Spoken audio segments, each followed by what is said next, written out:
In the Bankulu. Ekhetha inkosi yasekuphakameni.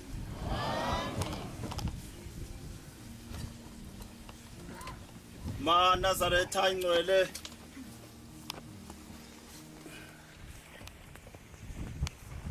ngithunyiwe ngithunywa izwi lamazwi ngithunywa izwi lokugcina elingekho elingale kwalo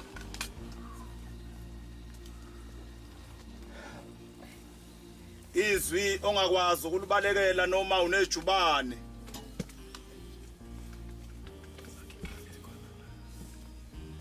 nami lingithumile maNazaretha ingcwele izwi lenkosi ukuba ngime phakathi komkhandlu oyingcwele wasezulwini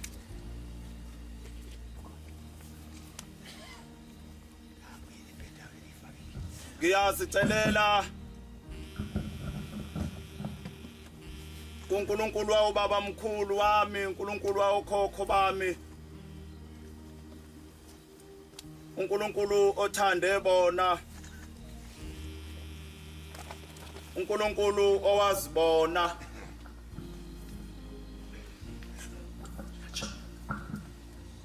ukuba uNkulunkulu angisize ahlale kimi umsebenzi wakhe uNkulunkulu omkhulu kangaka ngingawoni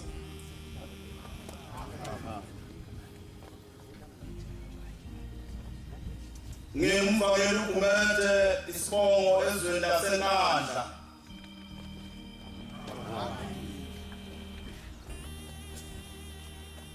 bantwana benkosi enkulu yasekuphakameni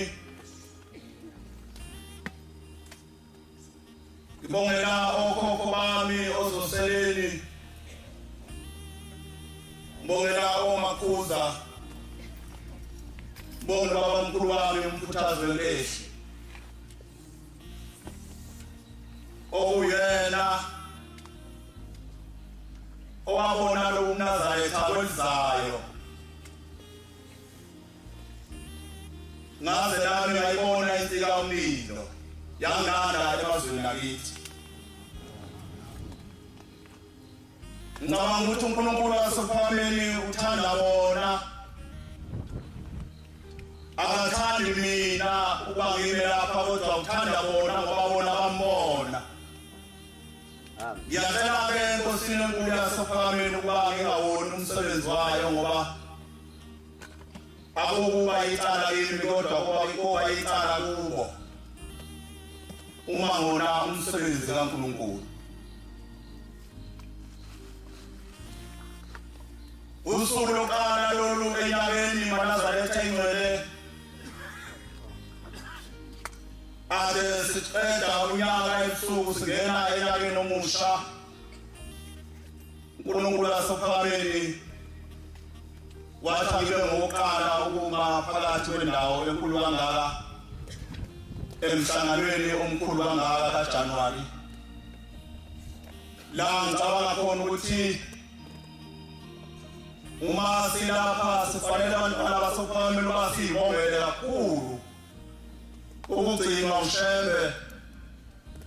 enyakeni esiphuma kuwo kade singcwaba insizwa nentombi ithina ebesimphe amathuna azo sithuthulo uthulini ukuba khona wethu lapha asikho ukuhlalipha kwethu kodwa kuluthando lukaShembe ngibongela nani bantwana benkosi esenibophile emakhaya neza phakathi kwalomuzi wengcwele lizolungela kuya phezulu kwentaba inhlangano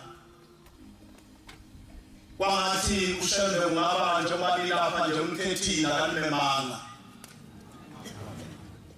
ngifisela futhi laba sabophayo imithwalo emakhaya ukuba uShembe abameli kodwa abakhethe ngoba ukumenywa nokukhethwa kwizinto ezivile engefani abamenyiweyo nje bayoqala umthwalo sebeyibophile thweka saphumeleli lapha ekhaya sekunje abamenyiwe bayibopho noma sebekhona lapha ekhaya emthwalo babuyele emakhaya sebaphoqa baphindele emakhaya ngoba bengakhethiwe ukuba baye endaweni engcwele yaseNhlangakazi sengathi abantwana abasha benkosi yasePhameli njengoba silapha singaba abakhethiwe uShembe ukuba siye phezulu kwentaba yaseNhlangakazi indaba esiyakuyo kwangesiyo indaba yokuba kuye khona thina kwakufanele ukuba kuye uShembe yedwa kodwa ngenxa yothando lwakhe yena wabathanda abantu bakhe abanqunu isobala obafisela ukuba nabo bagibele phezu kwaleya ndaba esiyogibela kuyo ngaleliya la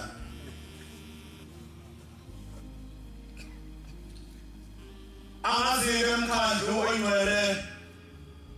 ngoba ngingumntwana omncane ngicabanga ukuthi kulezi nsuku uma uthatha uhambo olubaluleke kangaka oluya eNhlangakazi noma imisebenzi kaShembe ikhona ngiyazi ngiyibonile eyenzile uShembe imisebenzi phambi kwami naphambi komuzi wabamkhulu kodwa lezi zinsuku basikhumbuzana ukuthi siya eNhlangakazi siyokwenzani uhanjwa kanjani khona uma kuyiwe eNhlangakazi na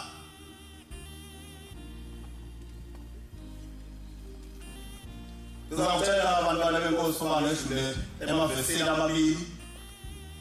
engomeni ekhulu elisishagalolunye 109 incwadi yamaHebheru eshumi endibeni yama-24 incwadi kaJeremiya yesithupha ivesi leshumi amaHebheru 10 verse 24 uya ku28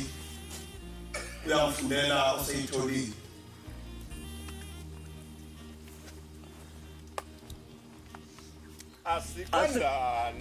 asiqondane ukuze zivuselane ukuthanda nokwenza okulungileyo singayeki ukuhlangana njengabanye kepha asiyalane lokhu nibona usuku lusondela njengalokhu nibona usuku lokuphuma komhlangano lusondela uma sona ngamabomu sesilazi iqiniso akusekho umnikelo ngekona kwethu kepha kusihlalele ukulahlwa okwesabekayo yebo ulaka oluvusiweyo oluza kuqeda abaphikayo owadelayo umthetho kaMose wafa engahawukelwe abekhona ufakazi noma wayenabo ufakazi ababili nabathathu nithini ufanele ukuhlupheka ongakanani ekaJeremiya wesithupha indima ngeshumi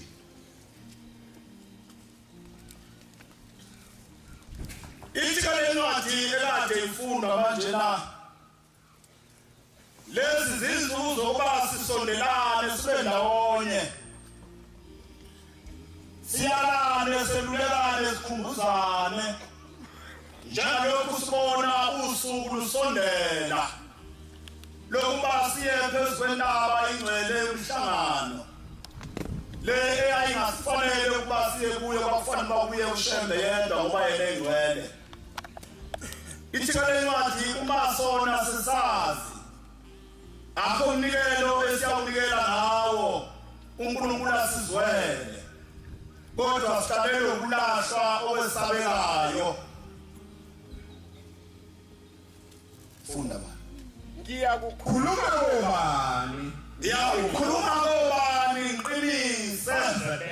baze bezwe indlebe yabo ayisokile bheka indlebe yabo ayisokile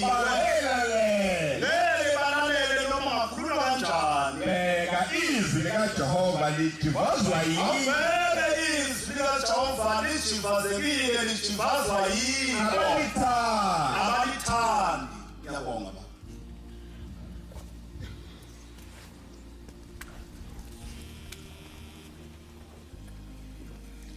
bantwana bahle basezwini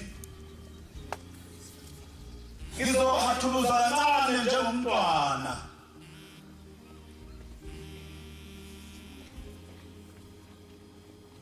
abanenhlanhla abandlebe zabo isokiwe baqoshe bazehlulekele njengoba nami ngazehlulekela nami njengoba incwadi ithi asivuselelane sikhumbuzane lapha silungiselela ukuya phezu kwentaba engcwele yasenhlangakalasi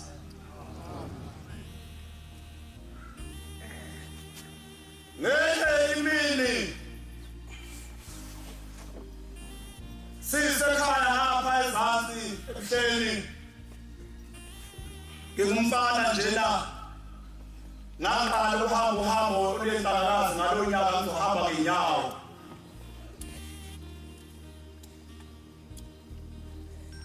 sathi masise sangweni leli elingena ngaphakathi lungakabikho lolu thabo lukhona njengamanje na sase sibona inkosi inyanga ezulu isivunule ihlezi esihlalweni iflathele indlu le engelawo masiya ibheke phambili estage sabanga sona isipezi naleso sikhathi ubaba umfundisi uMathunjwa nomfundisi uMthetho babengabashumayeli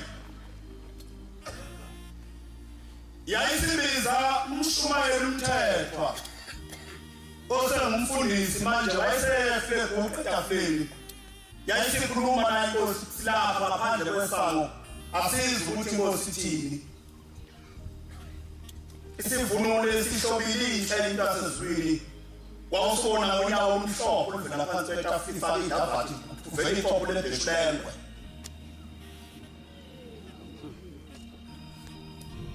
wayesegijima uMthetho umshumayeli eza umshumayeli uMathunjwa wayesememeza uMathunjwa wathi lithi izwi lenkosi abantu abangabhinqile bangangeni ngaphakathi kokhipha izitsha amakhosikazi angaphelele angangeni ngaphakathi kokhipha izitsha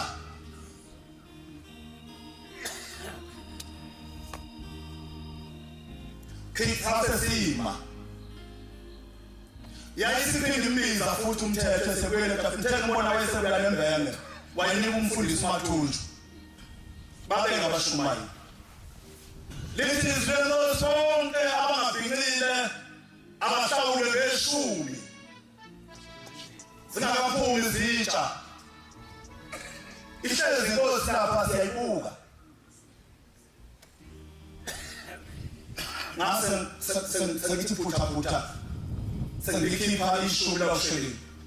kwathi lapha simaningi siya ngamawala embengeni ukhipha lamashumi kwase kuqhamuka insizwa nje la ekade yathi xawu yathi wenzwani la hayi ngiyalikelwa ukuthi baba abangabhinqile abahlawule ngamashumi yathi insizwa anginayo imali ngahlonga Mathunjwa mina yayisiphindele emva lensizwa la sengibuyele emumva elinye ibutha elalihamba nalo aphindele emva nawo alawakhipha lamashumi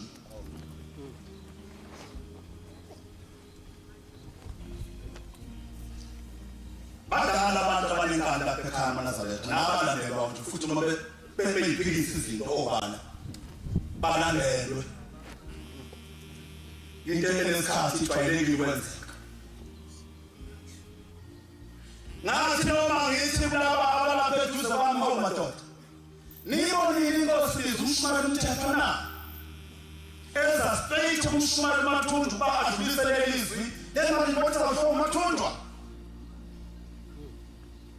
babemethemba lo wayesho njalo azange bawahlawulela umashumi Ngikho ukuthi bantwana babengoze enkulu yasePhameni kudala lapha ekhaya bedeleli lenkosi akukhona kwanamhlanje kudala futhi bedeleli izwi ubhekele umuntu othunyweyo ungafanelanga bathunywe ukuthi ngelabani wenyanye lothunyiwe uNkulunkulu umthume ngabomu ngoba efuna wena ukungakwenzi lokho akushoyo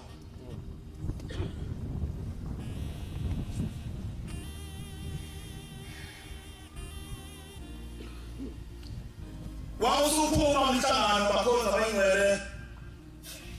usuhamba sesiya entabeni kaNkangasi sasihamba sihlale esteshini kuthiwa bangabhincile abahlawuli bakhipha isihlanu kwase isihlanu ngabona umbono nasemfuleni sesikudlele busika futhi sihlawule futhi isihlanu sosheleni ukuthi awubhincile ibhishu ngoba uhambo lolo la eNkangasi lufuna wonke umuntu wesilisa ukuba alibeke phansi ibhluwe abhincile ibhishu Amen.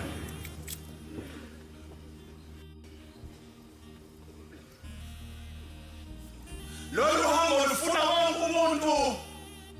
wesilisa ukuba azimisele ngoba lapha yana emva kwezitsha abakhulukazi beseluleka ukuthi ufanele uhambe emva kwezitsha ungabhincile akufanele uhambe emva kwezitsha ungaphelele abantu mhlanje abantu bafuna ukwazi ukuthi izimenza umuntu abe njani izitsha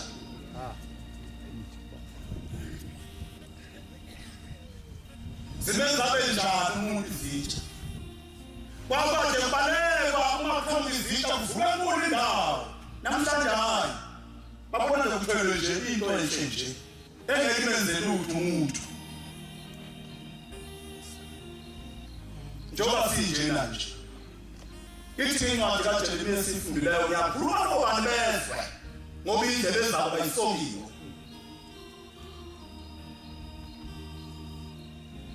ngomunye unyaka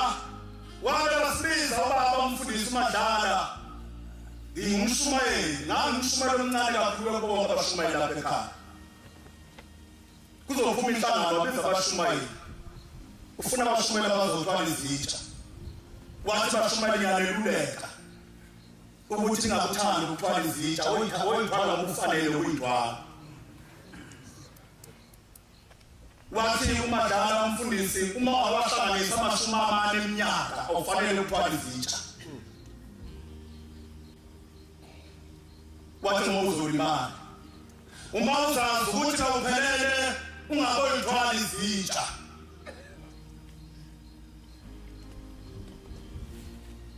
bakusho kwashumayeli ngoba uncane bami ngize ngaba ngumvangeli ngazange ngiyithwala izitsha ngoba ngilokhu ngimncane nje ngibona sengathi nothando selukhona namhlanje seyakuthanda nje abantu uyithwala izitsha noma fanele uyathanda uyithwala sekukhona uthando phela manje ogcina umuntu eyeka kuthiwa uyakhanda myekeni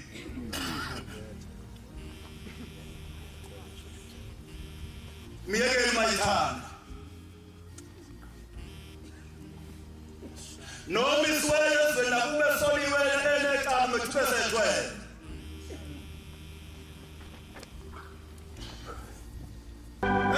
imini inkosi inyanga ezulu ithi kumvangeli ungubane usheleni ubeqopha lapha eDalton ithi ngubane ufuna namhlanje ukubasikele amabheshu amaplastiki ngoba ngifuna yedwa umuntu ozohamba eNkangala zabhincele ibheshu basikele amaplastiki uthi umvangeli ungubane baba sekukhona ikhumba senyamazana impala zishibile baba bayishibisile wathi basikele zona ke angabikho ozohamba enqabeni xa bamphinele ibhishi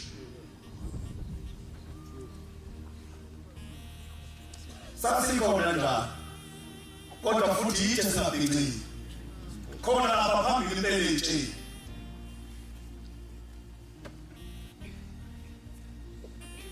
ngedlulisa nje abantwana benkosi okwenziwa indlebe yami ngohambo lwaseNtakaza angikhulumi ngoba ngingcwele ngisusa icala ngithi zizwele nawe uzehlulekile ngoba nami sengehlulekile kusile nje kusasa sizobe sishusha abantwana sishusha zingane efamatrikota nefamatayithi zihamba nabashumayeli uyabathombo sana mhlawumbe futhi ngapha ngemuva ithi ingane angize kuwe ngizeshena sekukhona igama elinjalo manje abantu abangalo lapha ekhaya abatshela umthetho bathi uyabuyela emvangeli ngizeshena bamzile kuwo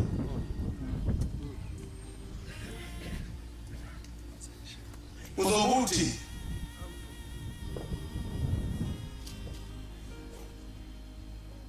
lama trikota azobegqokile kusasa kusho ubugqoke wazi ukuthi akufanele ukugqoka njengoba kuyiwa lapha phezu kwendawo yomhlangano uzohamba nomhlangano hamba lezithi ufanele ukubhitha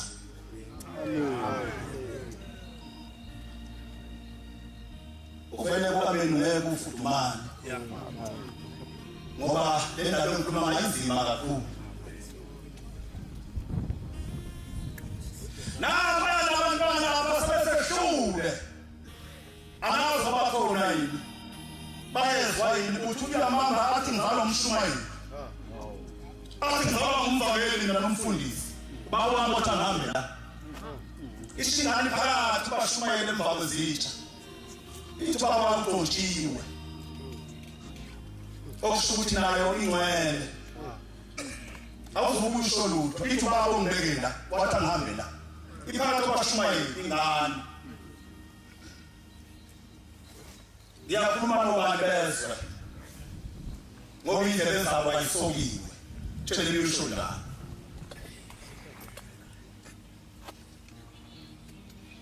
angazi-ke abantwana benkosi ukuthi laba bantwana bethu abazinamhlanje ukuthi akafanele ukuba semva kokuzalwa yimi kusho ukuthi nje ukuthi bayohamba neniqhubelele ijasi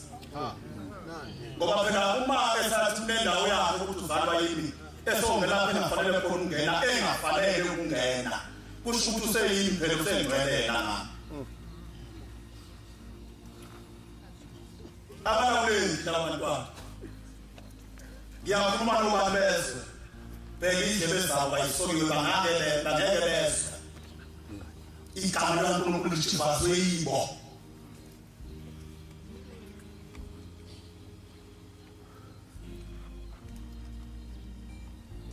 ngiyacela abantwana benkosi nathi nani bobaba bamabashumayeli ungefune ukudozwa ungefune nokusezwa zibone wena ukuthi kufanele ukube seyitsheni la masuzu udonsa abakwaziyo ukuthi awufanele ngelinye ilanga ikhona insizwa ngizukisha isibongo ngiyayazi nenye futhi ngiyayazi bekukhona lapha ekhaya sisesezansi ithe insizwa ngumshumayeli yathi msukilele yabona ihlele endaweni yabashumayeli ihlezi nomshumayeli omunye sehambile umshumayeli emhlabeni ithe insizwa ngabona kuvuma umuntu phambi kwamakhosi laphayana ngasepulpiti kwangathi umuntu uvuka phansi waqonda ngqola ahlezi khona wafika wathi lo mshumayeli ngomuntu wamkhomba ngaphandle kwethempeli uthi kakhulumanga wafika wathi nje uthi wasesifuna umuntu eselona isithephu sakhe waselona ngaphandle kokubuza ukuthi ngenzeni wayesephumela ngaphandle kwethempeli uthi wabuyela emva lo muntu wafika phela phambi kwamakhosi lapha uthi ngiyamazi lo mshumayeli ngathi ngisukuma ngiyabuya lapha ngaphandle ngasebathi umshumayeli kwenze njani phumelana esontweni uthi lo mshumayeli lecala njengobona ngikhishwa nje ngaba ngumshumayeli mina kanti angaze ngigane kangiganiwe kuthiwa ngolisa abashumayeli ngaxoxa ngaba ngumshumayeli ngakaze ngimele mina esitawini anginawo unkosikazi wakholiswa wathelwa ngenyongo uthi lo mshumayeli hawu ngiyakwazi wena uthini unamakhosikhazi amabili abafanele 14 na uthi nomshumayeli bafa impela ngoba bakujaba bakujojwe mina benziwa ngeyimbuzi akaze ngime mina esitawini ngisile uwena noma ngikhoyise njengoba ngikhishwa nje uthi kuphase mangoli sabonga abashumayela ngiphume phakathi kwabo kodwa umshumayeli ngisize uhambe kumfundisi wami wamthoba ahambe angiyele lapha komngami babuyele emakubo bakhishwe bazoganiswa ukuze ngithethelelwe nabashumayeli bahlambuluke ngoba ngibangcolisile mase kwenzeke nje ukuthi sengize ngafika lapha abantu akazelini esitawini mhlawumbe usuke lokugcina bangabazi uma esitawini indoda esitawini ithebeleze ithi yakhuleka intombi kasibani bani awuganiwe uma kunjalo abazi konje ngesinqindi ukugana lokho amezaphinda umzali abelele lapha athi yakhuleka intombi kasibani bani uzobeka intombi yakhe uyibika lapho nabakini ilapha nawe futhi uyawuthiwa kwakho ziyakhuleka intombi kasibani bani suganiwe amen awube ukuthi uhambe kanjani wena ngoba wafika lapho kusho ukuthi cishe leso sigaba ukuso usingcolisile uma usubesewugcina ungcolisa igaba zonke esuka lapho kumshumayeli mvangeni wazothi egcineni ziyawubhezeka linke lezi igaba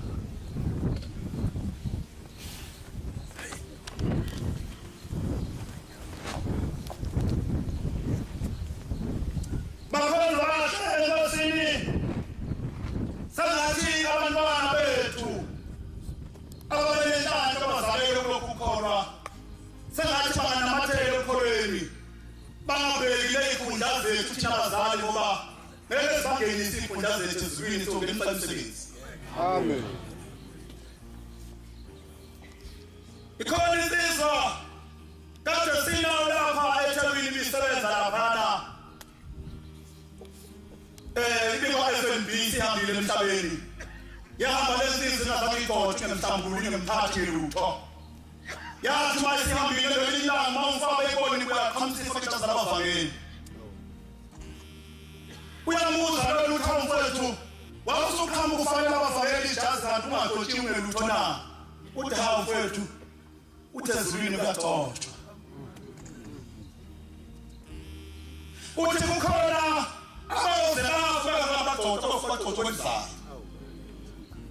uthi kukhona abashumayela abagcotshwela basazokhuluma babukele enhlanzini kukhona abazalwane abagcotshiwe kwenzawo nabefundisa nabakhokheli sabahlala phansi ifika babukele emakhosikazi ngoba bagcotshwele emhlaba bagcotshiwe ezulwini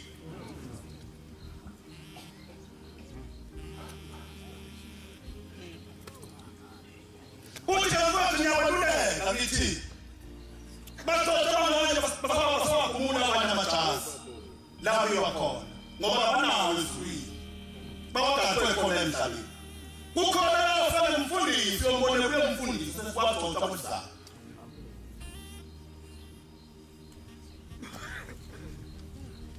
bantwana benkosi yakhona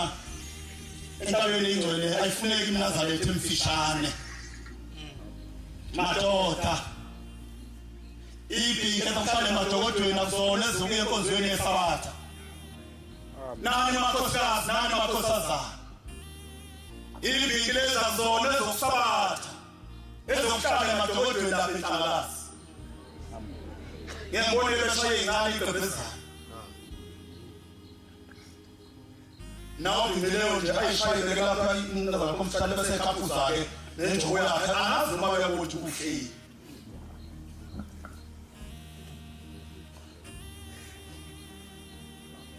ngani sabatha wahamba phansi uMnazaretha Shumayeli Nkasuthi lezi zinto esiqokayo bafanele lapha phezukwendawo umhlangano. Amen. Bangani bahlelo sezulwini idlula nje kulamazwi ukuthi ngikhumbuze abakhonza bayingcwele ikhona imisebenzi kaShembe ngayikhuluma mningi ngayazi. Kukhona wenzizolo ngolesine la ngaphakathi nangibabuzwane umfakazi wami. Fike lapha ekhaya ngolesine babe sike ngayizona. Kufanele intombazane ngapha ngakithi kwamajona ubisho iyakhala athi mfakeli itawu ngicela ngikhulekise yayingazi ukuthi ngase ngikwazi ukuza baba. Cela ngikhulekise mfakeli sekulahla ingane kadadewethu eGoli. Uma ngiwa kwabakhalaza bathi ngani ithathe umuntu wesifazane uyigcine endawo thile. Uma ke lashona lo shoni ngekho ikhiphi hamba ngengane yonqunu. Ngathi ushoka kahle ngemhleni. Ngiyawuthi ngangena ngaphakathi ngithi nginikeze igama lengane. Ufakazi nami babuzwana. Ngangihamba naye. Sithe uma singena ngaphakathi ngase ngiyifonela ngathi Bishop. Imali ingane lahlekileyo nawo aseyisho. Ngase ngifike ngikalapha endeni. Yakhala lo Bishop. Yasingena ingane ngaphakathi yabuya baba uthi Inkosi kusise uNkulunkulu kaShembe uyibuyise ngane. Amen. Wathi ngonaye lo msungalo lesine nisibona ekhaya esefona uBisha ka. Wathi umvakeli amazi uShembe ukuthi ubani bathi ngani itholakele. Amen. Ulesine oludlule. Ngikhuluma indaba ekude, ngikhuluma ngolesine oludlule. Ithe incwadi kaJeremiya esifundileyo ngiyakhuluma nobani abawobani bezwe ngoba indebe zabo ayisokiwe. Siyahamba manje siyaphezulu lapho umhlangano. Angazi lo manje asuthi nawe nkosikazi nawe nkosazana. Umlilo wakho sefunga unikele injobu yentabeni qhakazi na.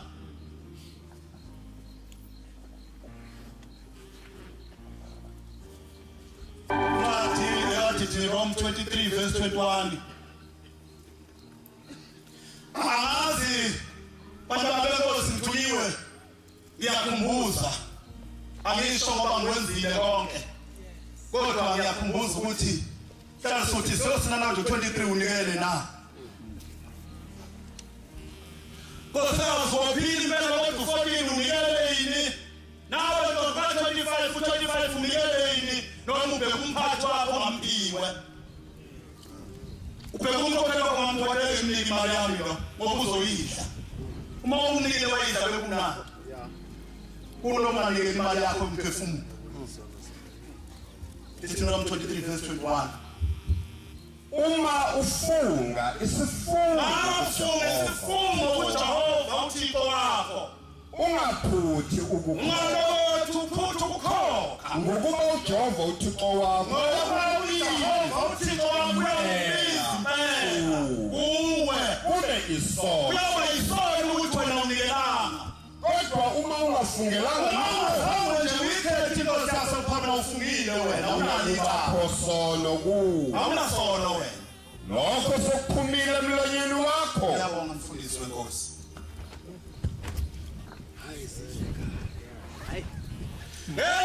yini sasilapha kwamashu kuthi libisa kwafika umfundisi ukhanyela sasentathakusa asihambile emhlabeni sinayo 23 afika umfundisi uthi bahlaliswe uthi ngicela ukuntshela ukuthi la uyakhona akho umfundisi akho mbangela akho umshumayeli uma u23 wawunikele uphandle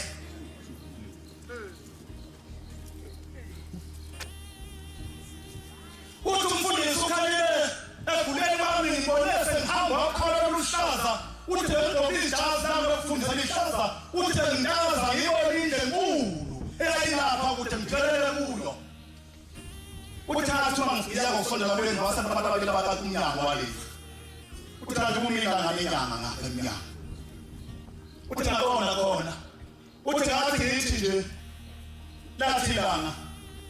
iphula 23 mfundisi yathi nyanga ezulu ithi lokubhabhadisa uthi ngathi mumbu webriefcase yami ngifuna izinto uthi ngathi ibhuku lodwa ngoba ngihlani nalo ngihamba le briefcase yami angithwala ngithi lokubhabhadisa yathi nyanga ezulu kuyele mva abangeni lapha ongenawo 23 ne-18 zokubhabhadiswa pho bakhonza wenu sayithela ngabanda sengathi ngoba sehlula imnike sehlula nawo 23 imali yakho yomphefumulo Nkosikazi ka-14 kweshiwe imali yothenga umphefumulo wakho ususiwa amadimoni kweshiwe nayiyo nje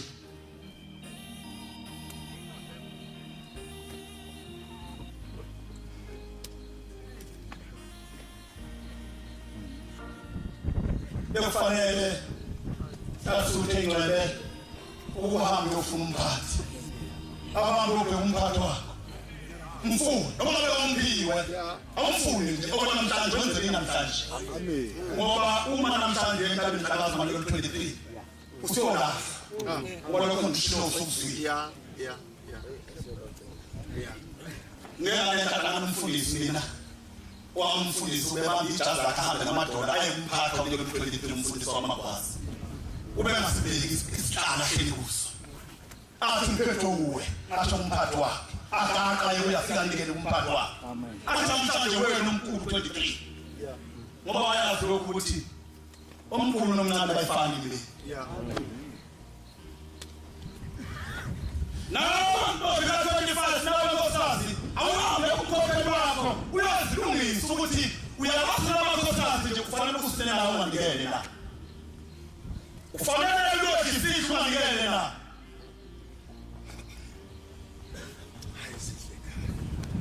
hayi bantwana abahle basufile bengikumbuza nje ukuthi ingoma yasephakameni ithi ufinyane ishupheke ukuze umoya ukhumbule ukuthi akusona ikhaya leli kodwa kuyintokozo noma ake sibabuka nje behleli phambi kwethu ukuthi mhlawumbe uhlele endaweni yomuntu akathini ngaphi izona kuzobe kwedluleka wena kusasa uye phambili sesithe uthuli kuhlala abanye emva kwakho kodwa ukulungeleni ukuthi ongenani u-23 wakho unikele na noma uyisehluleki kodwa 23 wakho unikeleni ngoba imali yakho umphefumulo le Sumashwele konke kumathi. No 23 nje. Ufana 120 ngenyanga. Udlo 150 ngosuku. Kwesule ufana 120 ngenyanga. Ngoba indlela ekhaya isule ngozini ikhuni. Bengithi abantwana benkosi enkulu yasePhakabeni. Sonke sengathi ngebekho uthaluka kumfanele mina uma ngingaka. Masebe ngakho esesefuni incwadi la kufundiwe ithi uma bafuna wena nathi ayithethe inkosi yasePhakabeni ithi uma ungazange ukhokhe ithi unekhala lokulahla onenhlanhla lokungayikhethanga inkosi wena akazange kophezele la wena ayikophezela wathi ukhethe inkosi bantwana bokhonza anciphe bantwana benkosi Ngipinde ngicele abantwana abashembe bonke asebefike nabo zabo ukuthi shembe basivumele siye phezulu kwabo umhlangano. Amen. Nkosi yasePhakabeni. Ayithithi babi ikhaza yakho sibese nabelo sinya. Amen. Kasiphansi Nkosi senjengo ingomeni nje. Amen. Ukhule Nkosi yamakhosi naphezulu kwezinto zonke. Bakhonza bayingcwele. Ngalawo mazwi ngiyabonga amazwi wapheshalweni ukuyisela umsebenzi kaNkulunkulu esihlangene sasezweni inkosi kusizele izwi layo amen In the Bank you lose.